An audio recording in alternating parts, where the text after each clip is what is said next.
Hi, I'm Ben. I'm here to learn English. And I'm Emma. I'm here to help. Let's learn together. Let's learn together.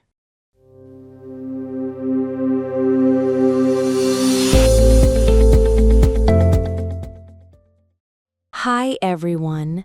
Welcome back to English with Emma and Ben.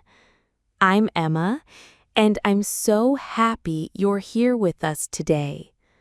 And I'm Ben. It's always great to be with you all. If you're learning English, this is the place to relax, listen, and enjoy. Yes, we speak slowly, we use easy English, and we always have a fun topic. Today's topic is one that many of you might know well. Living in a new country. Exactly. Moving to a new place is exciting and sometimes scary. Yeah, when I moved to Canada for the first time, I was so nervous. Everything felt different. The food, the weather, even how people talked. Same here. I moved from Spain to the UK when I was a student. At first, I didn't understand anything in the supermarket. Emma, do you remember your first day living in a new country? Oh, yes. It was raining. I got lost on the way to the train station. I was cold, wet, and confused. But then a nice old woman helped me find the train. She smiled and said, "Welcome to London." Oh, that's sweet. For me, it was a bit different. I arrived in winter. It was freezing. I didn't even have a good coat. Oh, no. Did you buy one? I bought a very big jacket the next day. I looked like a walking marshmallow. That's part of the adventure, learning what you need. So let's talk about some useful words when you move to a new country. Yes, one big word is culture shock. That's when you feel a little lost or surprised because things are different.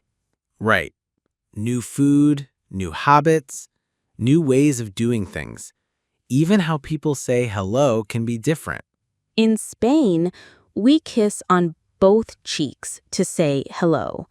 In the UK, it's usually just a handshake or nothing at all. In Canada, people say sorry a lot, even if they didn't do anything wrong. True. Let's share some words and phrases. Visa. You need this to live in another country. Apartment or flat. A place to live. Rent.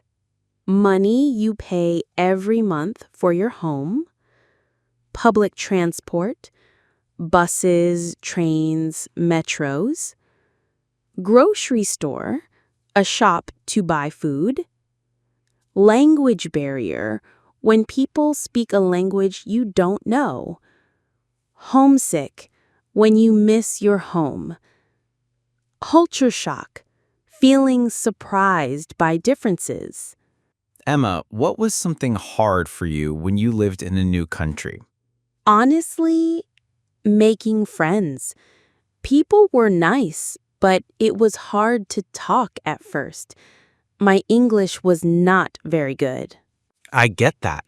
I was afraid to speak because I thought I'd make mistakes. Me too. But I learned. Making mistakes is okay. That's how we learn. Exactly. And once I joined a cooking class, I met new people. It really helped. That's a great idea. Join a class, a club, or a group. Speak English, even if it's not perfect. Did you like exploring your new city? Yes, every weekend I tried to go somewhere new. A museum, a park, a coffee shop. I took the bus, got lost, found cool places. I did the same.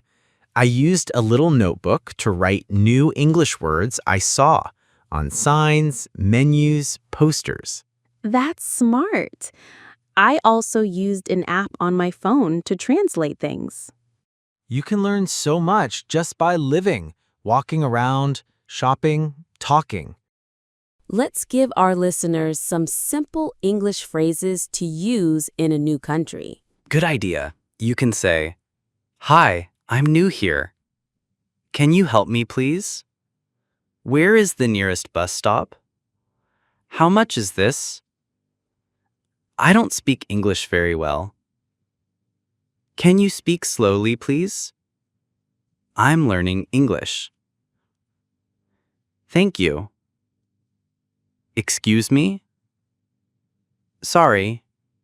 These are small phrases but very useful, especially when you go to a cafe, ask for directions, or buy something. Then, Emma, did you ever make a funny mistake in English when living abroad? Oh, yes.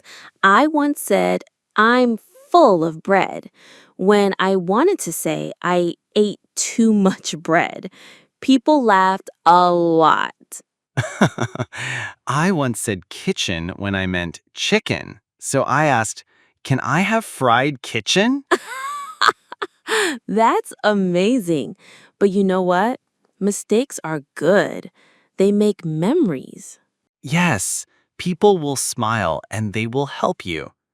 Living in a new country is hard, yes, but it's also exciting. You learn, grow, and become stronger. And if you're learning English right now, you're doing an amazing job. Keep going. You are not alone. Speak, listen, laugh, explore. Use English every day, even in small ways. And don't be afraid to ask questions.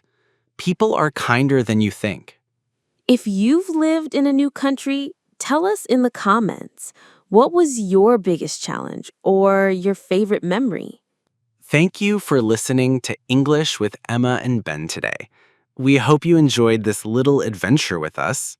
If you like this episode, please give it a thumbs up, subscribe to the channel, and share it with your friends. We love being part of your English journey. Keep practicing and keep smiling. Until next time, take care and Bye!